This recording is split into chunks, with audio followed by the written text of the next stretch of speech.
سورہ بنی اسرائیل آیت نمبر 16۔ اعوذ باللہ من الشیطان الرجیم، بسم اللہ الرحمن الرحیم۔ وَإِذَا أَرَدْنَا أَن نُّهْلِكَ قَرْيَةً أَمَرْنَا مُتْرَفِيهَا فَفَسَقُوا فِيهَا فَحَقَّ عَلَيْهَا الْقَوْلُ فَدَمَّرْنَاهَا تَدْمِيرًا۔ وَكَمْ أَهْلَكْنَا مِنَ الْقُرُونِ مِن بَعْدِ نُوحٍ وَكَفَىٰ بِرَبِّكَ بِذُنُوبِ عِبَادِهِ خَبِيرًا بَصِيرًا۔ مَنْ كَانَ يُرِيدُ الْعَاجِلَةَ عَجَّلْنَا لَهُ فِيهَا مَا نَشَاءُ لِمَن نُّرِيدُ ثُمَّ جَعَلْنَا لَهُ جَهَنَّمَ يَصْلَاهَا مَذْمُومًا مَّدْحُورًا۔ وَمَنْ أَرَادَ الْآخِرَةَ وَسَعَىٰ لَهَا سَعْيَهَا وَهُوَ مُؤْمِنٌ فَأُولَٰئِكَ كَانَ سَعْيُهُم مَّشْكُورًا۔ كُلًّا نُّمِدُّ هَٰؤُلَاءِ وَهَٰؤُلَاءِ مِنْ عَطَاءِ رَبِّكَ وَمَا كَانَ عَطَاءُ رَبِّكَ مَحْظُورًا۔ انظُرْ كَيْفَ فَضَّلْنَا بَعْضَهُمْ عَلَىٰ بَعْضٍ وَلَلْآخِرَةُ أَكْبَرُ دَرَجَاتٍ وَأَكْبَرُ تَفْضِيلًا۔ لَا تَجْعَلْ مَعَ اللَّهِ إِلَٰهًا آخَرَ فَتَقْعُدَ مَذْمُومًا مَّخْذُولًا۔ صدق اللہ العظیم۔ وَإِذَا أَرَدْنَا أَن نُّهْلِكَ قَرْيَةً أَمَرْنَا مُتْرَفِيهَا، اور جب ہم ارادہ کرتے ہیں کسی بستی کی ہلاکت کا تو اس کے جو مالدار لوگ ہیں ان کو ہم مہلت دیتے ہیں۔ فَفَسَقُوا فِيهَا، پھر وہ اس میں خوب فسق و فجور کرتے ہیں۔ فَحَقَّ عَلَيَّ الْقَوْلُ فَدَمَّرْنَاهَا تَدْمِيرًا، پھر ان کے اوپر وہ بات جو ہلاکت والی ہے وہ پوری ہو جاتی ہے اور ہم ان کو تہس نہس کر کے رکھ دیتے ہیں۔ وَكَمْ أَهْلَكْنَا مِنَ الْقُرُونِ مِن بَعْدِ نُوحٍ، اور حضرت نوح علیہ السلام کے بعد کتنی ہی بستیاں ایسی ہیں کہ جو ہلاکت سے دوچار ہوئیں۔ وَكَفَىٰ بِرَبِّكَ بِذُنُوبِ عِبَادِهِ خَبِيرًا بَصِيرًا، اور بندوں کے گناہوں کے بارے میں آپ کا رب مکمل طور پہ جانتا بھی ہے اور وہ دیکھ بھی رہا ہے۔ من کان یرید العاجلۃ عجلنا له فیہا ما نشاء، اور جس نے دنیا کو طلب کیا تو ہم اس کو دنیا دے دیتے ہیں جتنی چاہتے ہیں۔ لمن نرید ثم جعلنا له جہنم، اور یہ پھر ہمارے پروگرام کے اوپر منحصر ہے، اور اس کے بعد جب وہ آگے جائے گا تو ایسے شخص کے لیے جہنم ہے۔ یصلاھا مذموما مدحورا، اس میں وہ ڈالا جائے گا ذلیل ہو کر کے اور خوار کر کے۔ ومن اراد الآخرۃ وسعی لھا سعیا وہو مؤمن، اور جس نے آخرت کو حاصل کرنے کا ارادہ کیا اور اس کے لیے اس کے شایان شاہ کوشش بھی کی اور وہ مومن بھی ہوا، فَأُولَٰئِكَ كَانَ سَعْيُهُم مَّشْكُورًا، تو یہ وہ لوگ ہیں کہ جن کی کوششیں، ان کی محنت مقبول ہوگی۔ كُلًّا نُّمِدُّ هَٰؤُلَاءِ وَهَٰؤُلَاءِ مِنْ عَطَاءِ رَبِّكَ، ہر ایک کی آپ کے رب کی عطا سے مدد کی جاتی ہے، ان کی بھی اور ان کی بھی۔ وَمَا كَانَ عَطَاءُ رَبِّكَ مَحْظُورًا، اور آپ کے رب کی عطا جو ہے، اس کی جو بخشش ہے وہ بند نہیں ہوئی۔ انظر کیف فضلنا بعضهم علی بعض، تو اے مخاطب دیکھ کیسے ہم نے ایک کو دوسرے کے اوپر فضیلت دے رکھی ہے۔ وَلَلْآخِرَةُ أَكْبَرُ دَرَجَاتٍ وَأَكْبَرُ تَفْضِيلًا، اور جہاں تک آخرت کا معاملہ ہے تو اس میں درجات کے حساب سے بہت مراتب ہیں، اور فضیلت تو اصل وہاں کی ہے جو بڑی فضیلت ہے۔ لا تجعل مع اللہ الہا آخر فتقعد مذموما مخذولا، اور اللہ کے ساتھ کسی اور کو بطور معبود شریک مت کرو، بصورت دیگر تم ذلیل بھی ہوگے اور خوار بھی ہوگے۔ یہ ابتدا میں جو قانون بیان کیا اللہ نے بستیوں کی ہلاکت کا، یا یوں کہیں کہ قوموں کے عروج و زوال کا جو قانون ہے اللہ کے ہاں، یہ اس کا بیان ہے۔ کہا کہ جب ہم ارادہ کرتے ہیں کسی بستی کو ہلاک کرنے کا، اور یہ ارادہ ویسے ہی نہیں ہوتا، یعنی اللہ کا ارادہ اس وقت ہوتا ہے بستی کو ہلاک کرنے کا کہ جب وہ فسق و فجور میں اپنا پیمانہ پورا کر لیتے ہیں، ان کو عروج حاصل ہوا، اور پھر اس عروج کو اللہ کی دین سمجھ کے انہوں نے اس کا شکر ادا نہیں کیا، اس کا نتیجہ یہ نکلتا ہے کہ وہ فسق و فجور میں مبتلا ہو جاتے ہیں، اور جب وہ پیمانہ بھر جاتا ہے اور وہ زمین کے اوپر ایک بوجھ بن جاتے ہیں اور آنے والی نسلوں کے لیے تباہی کا سبب بنتے ہیں، تو پھر اللہ اس ناپاکی سے اپنی زمین کو پاک کرتا ہے۔ اس پروگرام کو اس نے اردنا سے یعنی ارادے سے تعبیر کیا کہ وَإِذَا أَرَدْنَا أَن نُهْلِكَ، جب ہم ارادہ کرتے ہیں، جب ہم پروگرام بناتے ہیں، تو یہ پروگرام ان سارے مدارج کے آخر میں آ کے بنتا ہے۔ ان نُهْلِكَ قَرْيَةً، قریہ ویسے تو بستی کو کہتے ہیں، لیکن عربی زبان میں یہ قاعدہ ہے کہ کبھی ظرف لے بول کے مظروف مطلوب ہوتا ہے، کبھی مظروف بول کے ظرف کے معنی میں آتا ہے۔ تو یہاں پہ بولا تو ظرف یعنی ظرف مکانی ہے، بستی ہے، لیکن مطلوب اس سے مظروف ہیں کہ اس بستی میں جو لوگ ہیں جنہوں نے فسق و فجور کیا ہے، جنہوں نے اپنا وہ مہلت کا سلسلہ ختم کر دیا اور پیمانہ جو ہے وہ انہوں نے بھر دیا، تو کہا کہ بستی کو، ان بستی والوں کو جب ہم ہلاک کرنے کا پروگرام بناتے ہیں، امرنا مترفیہ، مترفین یا مترف جو ہے یہ استعمال ہوتا ہے کسی بھی قوم کے اندر کے مالدار لوگوں کے لیے۔ تقسیم تو مال و دولت کی ایک جیسی ہے نہیں ہے، کسی کے پاس تھوڑا ہے، کسی کے پاس زیادہ ہے، لیکن جو مال و دولت والے ہیں دوسرے، وہ تعداد میں ہمیشہ تھوڑے ہوتے ہیں، دوسرے ان کو دیکھتے ہیں کہ ان جیسے بننے کے لیے ان جیسے کام کرنے پڑیں گے۔ حالانکہ اکثر و بیشتر ایسے ہوتا ہے کہ یہ مال و دولت والا استحصالی طبقہ ہوتا ہے، انہوں نے لوگوں کے وسائل کے اوپر قبضہ کیا ہوتا ہے، ان کے حصے کا بھی انہوں نے کسی نہ کسی طریقے سے، جیسے آج کل سودی نظام سے ربا کا جو سسٹم جاری ہے، اس سے امیر جو ہے وہ امیر تر ہو رہا ہے، غریب جو ہے وہ غریب تر ہو رہا ہے۔ تو یہ جو مترف ہیں ان کے بارے میں کہا کہ امرنا حکم کے معنی میں استعمال ہوتا ہے، لیکن کبھی کبھی ایسے بھی ہوتا ہے، جیسے اردو میں بھی میں آپ کو مثال دوں گا کہ وہ بظاہر تو حکم ہوتا ہے لیکن وہ حکم کے معنی سے مجرد ہو جاتا ہے۔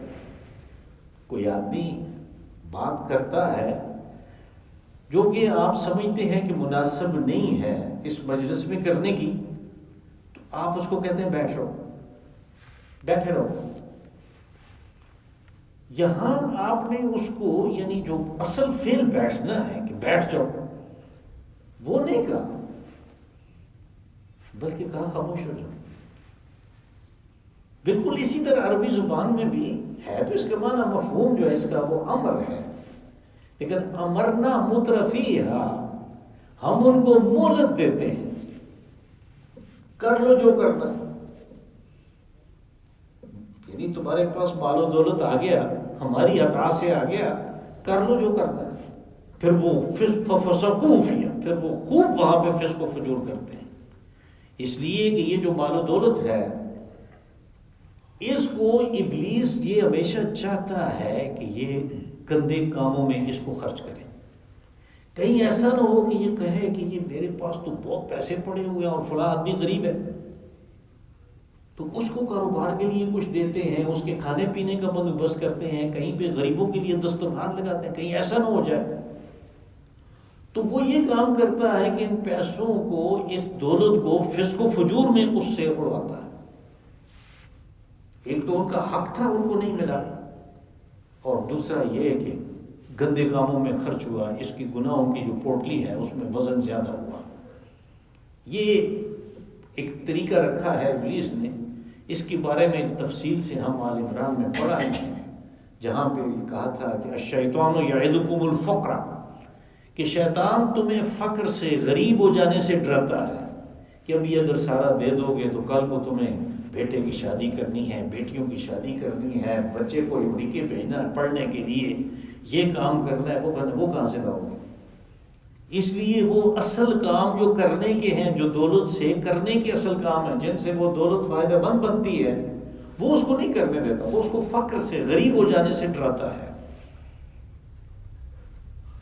جب وہ اس کے قابو میں آ جاتا ہے، یہ ہتھیار اس کا جب کام کرتا ہے، یعدکم الفقر ویأمرکم بالفحشاء، تو یہ پیسے اس کے ساتھ وہ رہنے نہیں دیتا، وہ اس کو فحشاء کے بارے میں لگا دیتا ہے، برے کاموں میں لگا دیتا ہے۔ اس کے گھر میں پھر شراب و کباب کی مجلسیں چلتی ہیں، پھر وہ بڑے بڑے وہ دوسرے ایسے کام کرتا ہے کہ جن پہ ٹھیک ٹھاک رقمیں بھی خرچ ہوتی ہیں اور گناہ بھی ٹھیک ٹھاک ہو جاتا ہے۔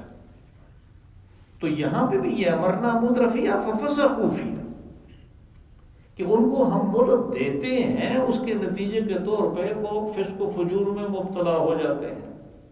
یہ جو مترفین ہیں، جن کی طرف یعنی باقی عوام دیکھ رہے ہیں کہ ان جیسا بننا چاہیے، کہا کہ وہ فسق و فجور میں مبتلا ہوتے ہیں۔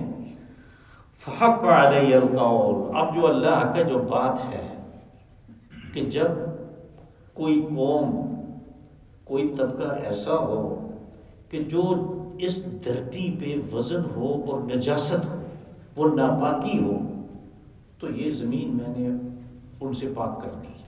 اللہ کا یہ قانون ہے، اور اس قانون کا اطلاق ہم تاریخ میں دیکھتے ہوتا آیا ہے۔ فرعون سے اس نے زمین کو پاک کیا، نمرود سے اس نے زمین کو پاک کیا۔ جب فرعون کہیں تو اس کے ساتھ اس کا سارا وہ لاؤ لشکر بھی ہے، نمرود کہیں تو اس کے ساتھ وہ اس کا سارا لاؤ لشکر بھی ہے۔ تو وہ جب بوجھ بن گئے، جب ناپاکی بڑھ گئی، تو اللہ نے زمین کو پاک کر دیا۔ تو فحق علی القول، یہاں قول سے مراد وہ قانون ہے جو حرکت میں آتا ہے، اللہ کا قانون حرکت میں آیا۔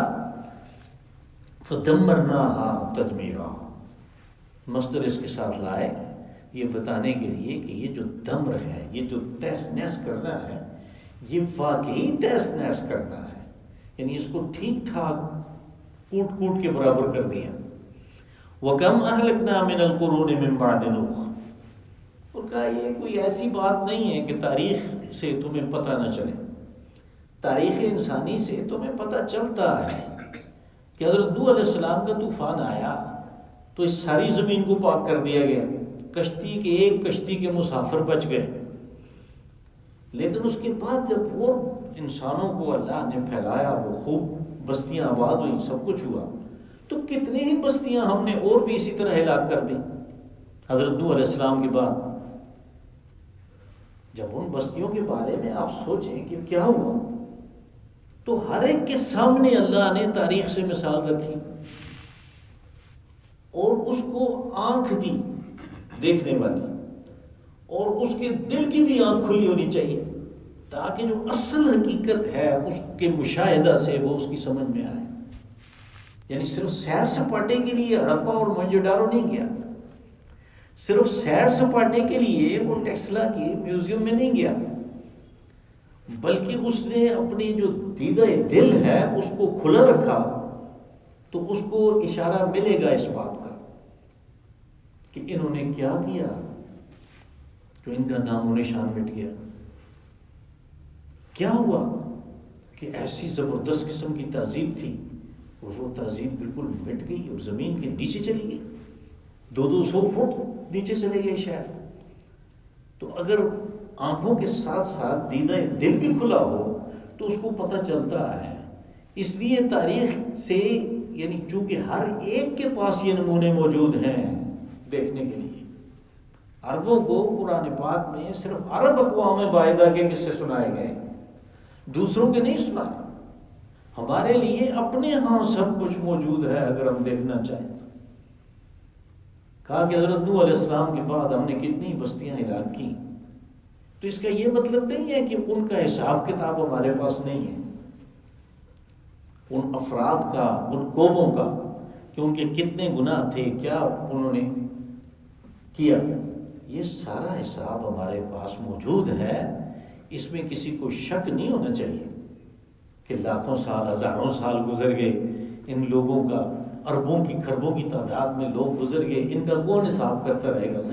کفا بربک بذنوب عبادہ خبیرا بصیرا، کہ آپ کا رب خود ہی کفایت کرتا ہے بندوں کے گناہوں کا حساب کرنے میں، وہ باخبر بھی ہے اور وہ دیکھتا بھی سب کچھ ہے. من کان یرید العاجلۃ عجلنا له فیہا ما نشاء لمن نرید. عجل جیسے اردو میں استعمال ہوتا ہے، عجلت، جلدی کو کہتے ہیں، لیکن یہاں پہ یہ آخرت کے مقابلے میں استعمال ہوا کہ وہ دیر سے آنے والی چیز ہے، یہ ہمارے سامنے ہے. بس دنیا کے بجائے، یعنی سورہ شورا میں یہی بات بیان ہوئی، من کان یرید حرث الدنیا نؤتہ منہا، جو دنیا کی کھیتی کا طالب ہو اس کو وہ ملتی ہے، اس کے حصے میں جو اللہ نے لکھا وہ ملتا. یہاں پہ اسی کے لیے عاجلہ کا لفظ استعمال ہوا، یعنی جو بالکل ہمارے سامنے ہے، جو جلدی، جس میں فوری آنے والی چیز ہے. کہا کہ جو دنیا کا طالب ہو، عجلنا لہ فیہا ما نشاء لمن نرید، ہم اس کو وہ دنیا دے دیتے ہیں جتنی ہم چاہتے ہیں اور جتنا ہمارا ارادہ ہوتا ہے. یعنی جو ہمارا فیصلہ ہے اس کے مطابق دیتے ہیں، جو بندے کی خواہش ہے اس کے مطابق نہیں ملتا اس کو. ہو سکتا ہے کبھی اس کی خواہش تھوڑی ہو، اس کو زیادہ ملتا ہو سکتا ہے کبھی زیادہ کی اس کی خواہش ہو، اس کو تھوڑا ملتا ہے. فیصلہ اللہ کا ہے، تقسیم جو ہے یہ اللہ کی ہے. تقسیم اس نے کسی دوسرے کو نہیں دی ہے. اور یہ ہمارا خیال ہے کہ ہم اپنے لیے کچھ کر سکتے ہیں یا کوئی دوسرا جو ہے وہ ہمارے لیے کچھ کر سکتا ہے. یہ سارے جو ہیں اللہ کے آلات جاریہ ہیں. اللہ ان کو ہتھیار کے طور پہ استعمال کرتا ہے. وہ ہمیں استعمال کرتا ہے ہماری دنیا کے لیے، وہ دوسروں کو استعمال کرتا ہے ہماری دنیا کے لیے. یہ اس کا فیصلہ ہے، ہمارا یا کسی اور کا یہ فیصلہ جو ہے یہ کام نہیں آ سکتا ہے. تو ہم اپنے روزمرہ کے مشاہدے سے یہ بات سمجھ سکتے ہیں. کہا کہ ہم اس کو دنیا دیتے ہیں جتنی چاہتے ہیں، لیکن یہ ایسے نہیں ہوتا کہ اس کے پروگرام کے مطابق اس کو ملے. ثم جعلنا له جہنم یصلاها مذموما مدحورا. اب یہ شخص کہ جس نے اس زندگی میں صرف ایک ہی ٹارگٹ رکھا، صرف ایک ہی گول رکھا کہ میں نے اپنی دنیا بنانی،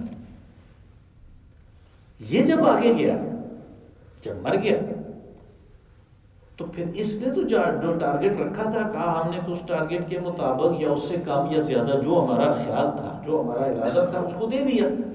آگے کے لیے تو اس نے کبھی خواہشی ظاہر نہیں کی، آگے کے لیے تو اس نے کچھ کیا ہی نہیں، آگے کا تو اس کا کوئی ارادہ ہی نہیں تھا. تو پھر کیا ہوا؟ جب وہ وہاں جائے گا تو اس کے لیے جہنم ہے، اس کے لیے دوزخ ہے. یہاں سے یعنی یہ بات ویسے تو بڑی سادی سی نظر آتی ہے، لیکن ہم اپنے ٹارگٹ کو، اپنے ہدف کو مقرر کرنے کے لیے اس آیت کو سامنے رکھ سکتے ہیں. یعنی ہم اگر دنیا داری کا کوئی کام کرتے ہیں لیکن اس میں اپنا ہدف جو ہے وہ آخرت کو رکھتے ہیں، تو بہت سے ایسے کام ہیں کہ ہم اس کو ہدف آخرت کا رکھ سکتے ہیں. آخرت کا ہدف ہم رکھ سکتے ہیں. ہم نے گاڑی لینی ہے، اپنی ضرورت کے لیے گاڑی لینی ہے، تو ہم اس کو مختلف طریقوں سے لے سکتے ہیں. استعمال یہ آگے موت کے بعد نہیں ہوگی، استعمال اسی دنیا میں ہوگی. لیکن یہ کہ میں اس کو ٹھیک طریقے سے حلال کے پیسوں سے لوں گا تاکہ میں سواری بھی کروں دنیا میں اور آخرت میں بھی میں نہ پکڑا جاؤں کہ یہ تم نے کیا کیا تھا، سود پہ پیسے لے کے تم نے گاڑی لے کے، اور اس طرح معیشت کو تباہ کرنے کا بندوبست کر دیا، اور جو معیشت کو تباہ کر رہے ہیں ان کی تم نے مدد کی۔ تو اسی کام میں ہم ہدف کو تبدیل کر سکتے ہیں، ہم اپنا ٹارگٹ جو ہے، اپنا گول جو ہے اس کو تبدیل کر سکتے ہیں، اس کو آخرت بنا سکتے ہیں۔ اگر آخرت نہیں بنایا، اپنے تمام امور میں، اپنے تمام کاموں میں دنیا کو سامنے رکھا، تو آخرت میں ہمارے لیے کچھ نہیں ہے۔ ہاں، پھر جب وہ آئے گا یصلاھا مذموما مدحورا، اس کو اس میں ڈال دیا جائے گا ذلیل و خوار کر کے۔ مذموم، یہیں سے ہم اردو میں لفظ قابل مذمت استعمال کرتے ہیں، اور دحور دحرا یعنی خوار ہونے کے لیے استعمال ہوتا ہے۔ ومن اراد الاخرۃ وسعى لها سعيا وهو مؤمن فاولئك كان سعيهم مشكورا۔ کیا اس کے مقابلے میں وہ لوگ ہیں کہ جو اپنا ٹارگٹ آخرت کو رکھتے ہیں، کوئی بھی کام کرنے لگتے ہیں تو ٹارگٹ اس کا جو گول ہے، اس کا جو ہدف ہے، وہ آخرت میں کچھ حاصل کرنا چاہتا ہے، مرنے کے بعد کی جو اپنی زندگی ہے اس زندگی میں کے لیے کچھ بنانا چاہتا ہے۔ جیسے ہم پڑھتے ہیں دنیا مزرع الآخرہ، یہ دنیا تو آخرت کی کھیتی ہے، تو کھیتی میں آدمی کچھ بوتا ہے، کچھ اس کی سیرابی کے لیے پانی دیتا ہے، کچھ کھاد وغیرہ دیتا ہے، کچھ گوڑی کرتا ہے، تو پھر جتنا کام کیا اس کے شایع نشاں فصل برآمد ہوتی ہے۔ کہا کہ جو آدمی آخرت کا ارادہ کرے اور پھر اس کے شایع نشاں کوشش بھی کرے کہ آخرت میں، جیسے قرآن حکیم میں بھی کچھ ہے کہ وہاں پہ کیا کچھ ہوگا، اور احادیث رسول صلی اللہ علیہ وسلم میں اس کی بڑی تفصیل ہے، تو اس چیز کو سامنے رکھے کہ اتنا کچھ ملنا ہے تو اس کے لیے وہ شایع نشاں کوشش کرے، یعنی اس کے مناسبت سے کہ اگر میں حاصل کرنا چاہتا ہوں تو مجھے کیا کرنا چاہیے، اس کے لیے کوشش کرے۔ شرط ایک اور بھی ہے ساتھ، وہ مومن، اور اس کا ایمان پختہ ہو کہ یہ میں کر رہا ہوں آخرت کے لیے، آخرت میں برپا ہونا ہے، قیامت برپا ہوگی اور مجھے اس کا اجر ملے گا اللہ کی طرف سے، یہ امید موجود ہو۔ پھر ساتھ میں خوف بھی ہو کہ اس میں مجھ سے کوئی بد احتیاطی نہ ہو جائے کہ کام بھی کر لوں اور میرے بھی کچھ نہیں۔ یہ دونوں چیزیں، امید اور خوف، دونوں چیزیں موجود ہوں، اس کے شایع نشاں وہ کوشش کر رہا ہوں۔ اولئک کان سعیہم مشکورا، کہ یہ وہ لوگ ہیں کہ جن کی کوششوں کو قبولیت بخشی جائے گی۔ یہاں پہ قبولیت کے لیے مشکور، شکر کا لفظ استعمال ہوا، اس لیے کہ اصل عربی میں، شاید یہ بار بار پہلے بھی یہ بات آئی ہوگی، یہ لفظ استعمال ہوتا ہے کہ جب کسی جانور کو تھوڑا سا دانہ ڈالیں، تھوڑا سا اس کے لیے خوراک ڈالیں اور وہ زیادہ دودھ دے، تو شکر الغنم، یعنی اس نے بھرپور دودھ دیا، تھوڑا سا بنڈا لے کے بھرپور دودھ دیا۔ تو یہاں مشکورہ کا لفظ استعمال ہوا کہ اس کے جو اعمال ہیں اس سے کہیں بڑھ چڑھ کے اس کو وہ اجر دیا جائے گا۔ کُلًّا نُمِدُّ ہؤلاء وہؤلاء من عطاء ربک۔ کہا لوگ کوشش کرتے ہیں، دنیا بنانے والے بھی کوشش کر رہے ہیں اپنی دنیا بنانے کے لیے، آخرت بنانے والے بھی کوشش کر رہے ہیں اپنی آخرت بنانے کے لیے، اور اللہ دونوں کی مدد کرتا ہے۔ کلن تو ویسے کل آپ کے لیے استعمال ہوتا ہے، لیکن چونکہ یہاں پہ دو گروہوں کا تذکرہ ہوا پہلے، تو اس سے مراد ہوگا کہ یعنی وہ پہلے والا گروہ جو دنیا بنا رہے ہیں اور آپ دوسرے والا گروہ جو اپنی آخرت بنانے کے لیے کام کر رہے ہیں، کہ اللہ دونوں کی مدد کرتا ہے۔ اور اس کی مدد کیسے آتی ہے؟ من عطاء ربک، اس کی عطا سے، اس کی بخشش سے۔ وما کان عطاء ربک محظورا، آپ کے رب کی جو بخشش ہے اس میں کوئی بندش نہیں ہوئی، اس میں کوئی، یعنی اس میں کوئی کمی واقع نہیں ہوتی ہے طالب ہونا چاہیے، وہ دینے کے لیے تیار ہے۔ انظر کیف فضلنا بعضهم علی بعض، کیا مخاطب دیکھ کیسے ہم نے بعض کو بعض کے اوپر فضیلت دے رکھی، ان کو برتری دے رکھی ہے۔ یعنی ایک آدمی کام کر رہا ہے اور اپنے کام میں یہ احتیاط کرتا ہے کہ آخرت میں مجھے نقصان نہ ہو، دوسرا وہی کام کر رہا ہے اور وہ صرف دنیا کے لیے کر رہا ہے۔ اس کو اللہ نے فضیلت دے رکھی ہے کہ اس عارضی دنیا میں بھی وہ کام کا نتیجے اس کے اچھے نکلتے ہیں اور بعد میں تو بہت اچھے نکلیں گے۔ کہ ایک ہی کام دونوں نے کیا، ایک جو ہے فضیلت حاصل کر گیا، دوسرا جو ہے وہ اس نے اپنے آپ کو گرا دیا۔ وَلَلْآخِرَةُ أَكْبَرُ دَرَجَاتٍ وَأَكْبَرُ تَفْضِيلًا، کا اصل فضیلت جو ہے وہ آخرت کی ہے، اس لیے کہ اس میں درجات بھی بہت بڑے ہیں، بہت اعلیٰ مقامات ہیں، اور اس کے اندر حاصل کی ہوئی فضیلت بھی وہ واقعی فضیلت ہے۔ لا تجعل مع اللہ الہا آخر فتقعد مذموما مخذولا۔ اب یہاں سے اس آیت سے اصل میں وہ چیز شروع ہوتی ہے جس کا حوالہ پچھلی صورت میں نے دیا تھا، اور وہ ہیں بنی اسرائیل کے احکامات عشرہ۔ قرآن حکیم میں ان کو سورہ اعراف میں بھی تذکرہ کیا گیا ان احکامات کا، اور یہاں بھی تذکرہ ہے، اور ان کو بھی یہی احکامات ملے تھے، ہمارے لیے بھی یہی احکامات ہیں۔ اور کسی بھی حکم کو جب ہم دیکھتے ہیں تو سب سے پہلے جو ہے وہ شرک سے بچنے کی بات آ جاتی ہے۔ بس پہلا حکم یہ آ گیا کہ لا تجعل مع اللہ الہا آخر، کہ اللہ کے ساتھ معبودیت میں کسی دوسرے کو شریک نہیں کرنا۔ معبود کون ہے؟ معبود اصل میں مطلوب ہوتا ہے، یعنی عبادت ہم اس کی کرتے ہیں کس لیے؟ ہم اس کا قرب حاصل کرنے کے لیے، اس کے پاس جانے کے لیے، اس کو حاصل کرنے کے لیے، اس کی معیت کو حاصل کرنے کے لیے۔ بس اس کی عبادت میں کسی کو شریک کرنا، کسی کے تقرب کے لیے، کسی کے قرب کے لیے، کسی اور کے لیے کچھ کام کرنا، یہ اس کی معبودیت میں شرک ہے۔